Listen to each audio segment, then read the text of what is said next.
Si Anastasia Patricia Rubinska ay pinanganak sa Poland noong 1996. Ayon kay Adrian, ang kanyang kapatid, si Anastasia ay isang batang babae na may maraming pangarap. Mahilig siyang bumiyahe at ang pangarap niya ay makita ang buong mundo balang araw. Gusto rin niyang maging isang modelo at sa panahong yon ay may pagkakataon sa Anastasia pero hindi ito nagmadali. May mahabang landas pa siyang tatahakin bago siya makalakad sa runway at mapunta sa bawat poster. Nagtapos si Anastasia ng high school at pumasok sa isang beauty school sa Poland, pero tumigil din. Nagkaroon si Anastasia ng mga maliliit na modeling jobs habang nasa beauty school siya na parang pagtupad na rin sa kanyang pangarap. Madalas siyang pumunta sa ibang bansa dahil nagtrabaho siya bilang hotel staff sa mga 5-star na resort at restaurants sa iba't ibang panig ng mundo. Ayon kay Andre, ang ama ni Anastasia, mabait at palakaibigan ng kanyang anak. Nung nagdalaga na ito ay medyo naging pasaway at may mga ginawa siyang kinabahala ng kanyang mga magulang. Nagkakilala sina Michal at Anastasia nung sila nagbinata at nagdalaga. Ngayon, makalipas ang 13 years, matibay pa rin ang kanilang relasyon. Sila ang masasabi na perfect match. Isa pa nilang pangarap ay ang makapaglibot sa mundo ng magkasama. Kaya ginawa nilang layunin sa buhay ang makapunta sa maraming lugar. Halos hindi sila mapaghiwalay, iniisip na rin nila magpakasal, pero hindi pa sila sigurado. Noong May 2023, nagdesisyon sina Anastasia at Michal na lumipat sa Greece at para simulan ang panibagong yugto ng kanilang buhay. Kung bibili man sila ng bahay o magpapakasal, gusto nila magtrabaho sa ibang lugar para kumita ng mas malaking pera. Sa wakas ay nanirahan na sila sa Greek island ng Kos.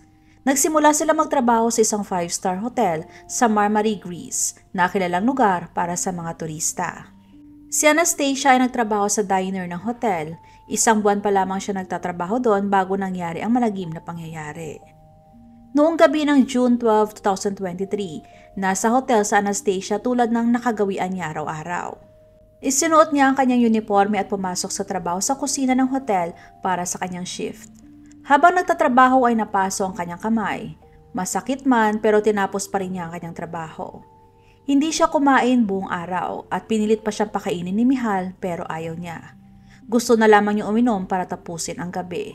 Nasa trabaho pa si Michal ng mga oras na yon pero tapos na si Anastasia. Nagplano sila magkita sa isang malapit na bar para sana sa mabilisang date pagkatapos ng trabaho. Hindi masyadong inisip ni Michal ang plano ni Anastasia na umalis sandali para bumili ng inumin. Palagi naman silang bumibili ng alak sa mga malapit na tindahan at minsan magkasama sila, minsan naman ay mag-isa lang at hindi na yun bago sa kanila. Pero sa pagkakataong ito ay hindi na bumalik si Anastasia. Habang nagtatrabaho si Michal ay patuloy siyang tinetext ni Anastasia. Sinasabi niya kung ano ang kanyang ginagawa, nasaan siya at iba pang bagay. Doon nalaman ni Michal na may kasama palang iba si Anastasia at nagiinuman sila. Bandang 10:30 ng gabi tinawagan niya si Michal at tinanong kung pwede man niya itong sunduin. Pagkatapos noon sinabi ni Anastasia kung nasaan siya at hiniling na sunduin siya dahil pakiramdam niya ay hindi siya ligtas. Nasa trabaho pa si Michal at mag-aantay pa siya ng matagal para masundo si Anastasia. Pero hindi na kailangan dahil may ibang nag-alok na ihati si Anastasia pauwi gamit ang motorbike. Nung marinig yun ni Michal ay agad siyang nagalit dahil alam niya na delikado kapag mag-isa lang. Ayaw niyang tumanggap si Anastasia ng tulong mula sa isang estranghero. Pero ang akala ni Anastasia walang mananakit sa kanya dahil siya'y mabait at inosente. Paulit-ulit na sinubukan ni Michal na kumbinsihin si Anastasia na huwag sumama sa estranghero at hintayin na lamang siya. Pero sabi niya ayos lang. Pagkatapos noon ay hindi na siya makontak ni Michal. Makalipas ang ilang sandali muling tumunog ang telepono ni Michal at pinadala ni Anastasia ang kanyang mga location kay Michal hanggang sa tuluyan na siyang tumigil sa pagme-message. Wala nang tawag, text o kahit na ano pa. Biglang kinabahan si Michal nung nakita niya na may 3 magkaibang location ang naisend sa kanya ni Anastasia. Kaya naman tumawag na siya ng mga pulis at sa pamilya ni Anastasia. Nag-aalala si Michal para sa kaligtasan ni Anastasia lalo pa at nasa labas ito. Ang text niya tungkol sa hindi niya pagiging ligtas at kasunod ng 3 magkaibang location at isang text na nagsasabing ayos lang siya ay lalo nagpalala sa kaba ni Michal. Agad na nagsimulang maghanap ang mga pulis sa nawawalang si Anastasia at sa kabutihang palad marami silang impormasyon na makakatulong sa kanila. pero mabilis nang nauubos ang oras. May mga nakakabahalang mga text messages si Anastasia pero hindi sapat ang mga yon para malaman kung nasan siya. Wala na ibang magawa ang mga pulis kundi ang silipin ang surveillance footage ng lugar kung saan dapat ay naroroon si Anastasia. Isa itong malapit na grocery store. At totoo nga, nakita si Anastasia malapit sa bakod, kumakain ng merienda at umiinom ng wine. Mag-isa pa lang siya noong mga oras na yon.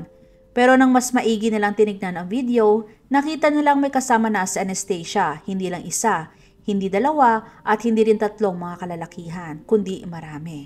Sa unang tingin mukhang taga-roon naman ang mga lalaki. Sumama sila kay Anastasia para mag-enjoy na uminom. May mga saksi rin na sumuporta sa pangyayaring ito. Bandang 8:30 ng gabi nakita nila sina Anastasia at ang mga lalaki na nagkakasayahan. Pagkalipas ng 2 oras, nagpadala si Anastasia ng nakakatakot na text na lasing na siya, nasa panganib at kailangan siyang sunduin ni Michal. Nakakatakot isipin na mag-isa lang si Anastasia at walang kalaban-laban sa isang lugar na puno ng mga hindi kilalang lalaki. Kaya hindi nakakapagtaka na makaramdam siya na hindi siya ligtas. Dito na may nakita ang mga pulis na nagpayanig sa kanila. Tinignan nila ang mas marami pang CCTV footage mula sa lugar. Naalala mo ba ang text message na ipinadala ni Anastasia kay Michal? Ayon sa kanya, nasasakay siya sa motor ng isang hindi kilalang lalaki. Nakita siyang umalis sakay sa likuran ng motor ng isa sa 5 lalaki. Alam ng mga otoridad na nasa panganib si Anastasia at kailangan siyang mahanap kaagad. Kaya hindi sapat ang bagong impormasyong ito. Agad na kumilos ang mga pulis at doon nila natuklasan na ang 5 lalaking kasama ni Anastasia nung gabing yon ay galing sa Bangladesh at Pakistan at iligal na nasa bansa.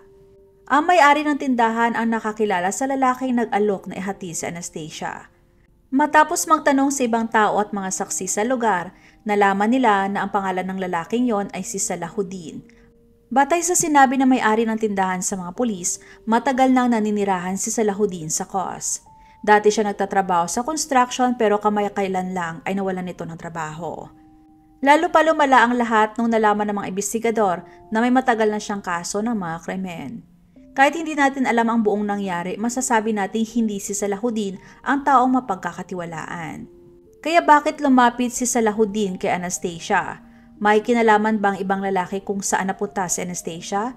At sa huli, nasaan na si Anastasia sa mga oras na yon? Dahil sa mga tanong na ito, kailangan ng kumilos agad ng mga pulis.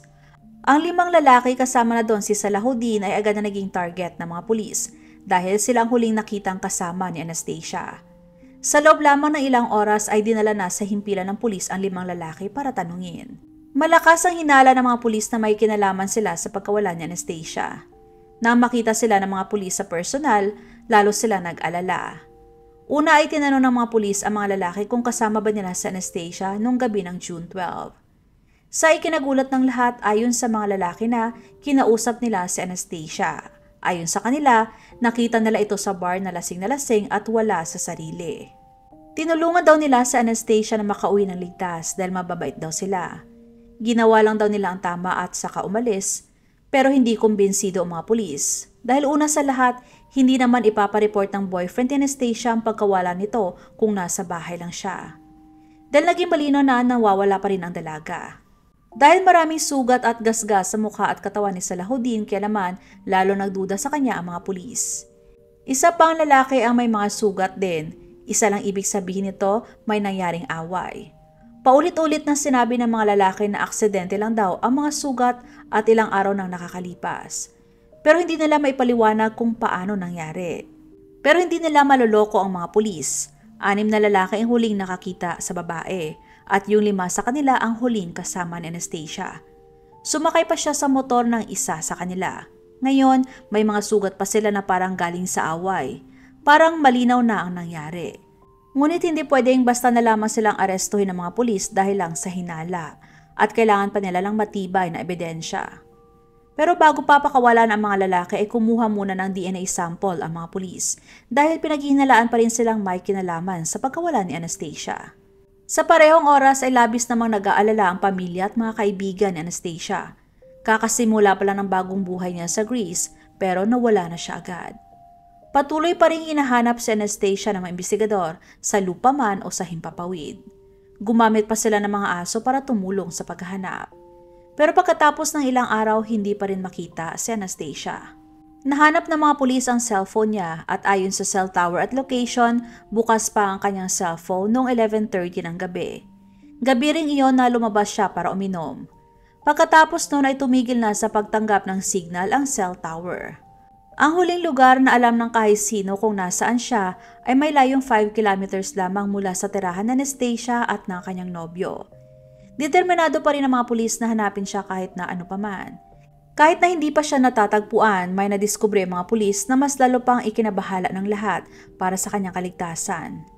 Nakakita ang mga pulis at ilang tao sa lugar ng cellphone sa isang abandonadong gusali malapit sa Marmari. Cellphone pala yun ni Anastasia at nakakalungkot malaman dahil tinanggal ang SIM card. Pinatay ang GPS at nabura lahat ng laman ng cellphone at wala ni isang tawag, mensahe o litrato sa loob ng telepono na nakaregister. Lahat ay natatakot sa maaaring pinakamasamang nangyari. Naglunsad ng malawakang paghahanap para kay Anastasia ang mga pulis at humingi na sila ng tulong sa mga tao. Pero pagkalipas ng 6 na araw na paghahanap, biglang natapos ang lahat ng may nakakatakot na balita na nalaman mula sa isang tumulong na si Ana. Nagsimula ang paghahanap sa lugar ng Tigaki noong June 18. May mga salt marshes at malalawak na palayan ang lugar na ito. Tumingin-tingin si Ana sa paligid ng isang malaking puno at napansin niya ang nakapatong ng mga bunton ng dayami. Nang tinusok niya ito gamit ang kanyang tungkod, nakaramdam siya na parang may iba. Habang inaalis ang dayami ay may nakita siyang plastic bag. Tinawag niya agad ang ibang volunteers at mga pulis. Nang binuksan na nila itong lahat ay nagulat at natakot. Isang hubad ng katawan ng babae ang natagpuan sa loob ng plastic bag. May nakita rin ang mga investigador na kakaiba at nakakatakot. Sinubukan ng killer na itago ang katawan para hindi ito makilala. Hindi na rin magamit ang mga fingerprints para makilala ang biktima dahil pinutulan ito ng mga daliri. Mahirap paniwalaan ang pinagdaanan ni Anastasia bago siya namatay. Ang tanging nagawa lamang niya ay ang mapunta sa maling lugar at sa maling oras at hindi niya deserve ang nangyari sa kanya. Mula sa kaso ng missing person ngayon ay naging murder na. Nang marinig ng kanyang pamilya ang masamang balita, labis sila nasaktan. Hindi nila matanggap ang hirap na dinanas ng kanilang anak. May gumawa ng karumaldumal na bagay sa isang mabait, masayahin at matalinong dalaga na sa panahong yun ay sisimulan pa lamang niya sana ang kanyang bagong buhay. Kahit na nakakalungkot ang pagkamatay ni Anastasia, nagkaroon na ng sapat na ebidensya ang mga investigador. Sa wakas ay may pruweba na para maparusahan ang kung sino man may gawa nito sa kanya. Doon din natutunan ng mga pulis ang isang bagay na magbubunyag ng buong katotohanan at magtitiyak na may isang lalaki na makukulong. Isang kakaibang bagay sa lugar kung saan natagpuan ang katawan ni Anastasia at nasa 1 kilometro lang ito mula sa bahay ng isang taong may kaugnayan sa kanya. Lalo pang nakumbinse ang mga pulis na si Salahuddin o kahit isa sa mga lalaki ang responsable sa malungkot at kakilakilabot na pagkamatay ni Anastasia. Kinailangan nilang pusasan ang halimaw na ito at panagutin sa ginawa niya sa kawawang si Anastasia. Nang matagpuan ang katawan ni Anastasia ay agad na inaresto si Salahuddin sa hinalang pagpatay. Sa pagkakataong ito, binago ni Salahuddin ang kanyang kwento na isang karaniwang senyales ng isang suspect. Nakalimutan na niya ang tungkol sa pagtulong niya sa isang lasing na babae na makauwi at sinabi niya na sila ni Anastasia ay nagkaroon ng masayang oras sa kanyang apartment. Itinanggi rin niya ang pagpatay kay Anastasia at isinumpa niya na wala siyang alam sa kanyang pagkamatay. Sobrang nagbago ang kanyang mga kwento sa una niya mga statement. Hanggang sa sinuri ng mga pulis ang kwarto ni Salahuddin. Doon sa kanyang flat ay nakakita sila ng blonding buhok, isang blosa na may pulang mancha at isang kulay orange na sweatshirt. Ang buhok at mga mancha sa damit ay tiyak na tumugma sa DNA ni Anastasia. Naging marahas ang mga pangyayari habang nasa silid sina Salahuddin at Anastasia. Makikita mong lumaban si Anastasia para sa kanyang buhay hanggang sa huli dahil sa mga sugat at kalmot sa katawan ni Salahuddin at sa mga marka sa mukha ng kanyang kaibigan. Kung hindi pa rin sigurado na si Salahuddin ang pumatay kay Anastasia, ang susunod na bahagi ay magpapatunay nito na walang duda. Sa search history ng cellphone ni Salahuddin ang kinuha matapos siyang arestuhin na may nakita ang mga pulis. Naghahanap si Salahuddin ng nakakabahalang mga bagay tulad ng kung paano burahin ang data sa cellphone, kung paano lituhin ang mga pulis at kung paano gawing imposibleng makilala ang isang bangkay. Nakita din ng mga pulis ang tiket ng eroplano papuntang Italy sa silid ni Salahuddin noong halughugin nila ito. Aalis siya nang hindi nagsasabi kahit kanino, ni sa mga kaibigan niya o sa mga kasamahan niya sa bahay. Ang petsa at ang araw ng kanyang pag-alis ay siya ring araw na siya ay iniresto. Nang dinala si Salahuddin sa korte ay sinabi niya na wala siyang kasalanan. Ayon sa mga taga-usig sa korte, niyaya raw ni Salahuddin si Anastasia na pumunta sa kanyang bahay at pagkatapos ay pinahirapan niya ito sa pinakamalupit na paraan. Ang mga kalmot sa ilong ng isa pang lalaki ay nagpapakita na malamang ay may kinalaman din ng ibang kasamahan ni Salahuddin. Kahit na buong lakas na lumaban si Anastasia para mabuhay, ay natalo pa rin siya. Sa huli, pinatay siya ng mga lalaki at itinapon ang kanyang bangkay malapit sa Tigaki Beach. Sa huli ay hinatulan si Salahuddin ng habang buhay na pagkakakulong noong December 6, 2024 matapos mapatunayang nagkasala siya sa kasong manslaughter with intent. Habang ipinagkakaloob ang hustisya para kay Anastasia, sinabi ng kanyang ama sa media na hindi na maibabalik ng parusang ito si Anastasia. Pero natanggap niya ang nararapat sa kanya, hindi na siya dapat makalabas pa ng kulungan o makapanakit pa ng kahit sino. Ang pagkamatay at pagkawala ni Anastasia ay naging laman ng balita sa buong mundo sa mahabang panahon. Galit na galit ang lahat dahil sa ang isang lalaking may krimen ng nakaraan ay malayong nakakalakad sa magaganda at paboritong puntahan ng mga turista sa Kos.